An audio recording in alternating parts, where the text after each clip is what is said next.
শাফি হাফিজাহুল্লাহ, আল্লাহ যেন তাকে নেক হায়াত দারাজ করে দেয়। সবাই পড়ে না আমিন।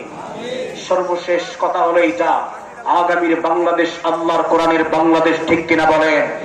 যদি আগামীর বাংলাদেশ আল্লাহর কোরআনকে যারা অপদস্থ করতে চাবে, যারা নতুন ভাবে প্রতিষ্ঠান করবে, তাদেরকে উচিত জবাব দেওয়ার জন্য বাংলার তৌহিদীয় দপ্তরে আছে, ঠিক কিনা বলেন? যেমন করে এক পঁচিশকে তাড়ানো হয়েছে, আবার যদি ইসলাম মুসলমানদের বরাবর আছে, ও মুসলমান শুনেও তখন কোন দৌড় দেখা হবে না। তখন বাংলাদেশের সব তৌহিদীয়তা, বিএনপি, জামাত, চরমনাই, তাবলীগ সকলে একতাবদ্ধ হয়ে আল্লাহর জমিনে আল্লাহর দ্বীনকে জাগ্রত করবে। সবাই তৈরি আছেন না ইনশাআল্লাহ? আমরা তৈরি আছি না? সকলে একবার তাকবীর দিচ্ছি, নারায়ে তাকবীর, নারায়ে তাকবীর। আল কোরআনের আলো। আল্লাহ যেন আমাদের সকলকে কবুল আর মঞ্জুর করে নেয়। সবাই পড়ি আমিন। ওয়া মা তৌফিক ইল্লা বিল্লাহ।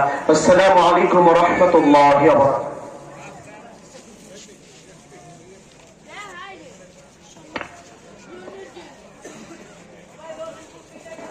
আলহামদুলিল্লাহ, সুম্মা আলহামদুলিল্লাহ।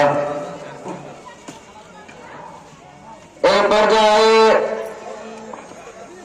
গুরুত্বপূর্ণ নসিহত পেশ করবেন আন্তর্জাতিক খ্যাতি সম্পন্ন মুফাসসির কুরআন হাফেজ হযরত মাওলানা কারি মনিরুজ্জামান আশরাফি হাফিজাহুল্লাহ,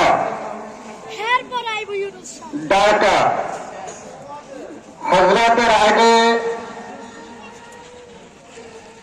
হযরতের বয়ানের আগে কেরাত পরিবেশন করবেন হাফেজ মাওলানা কারি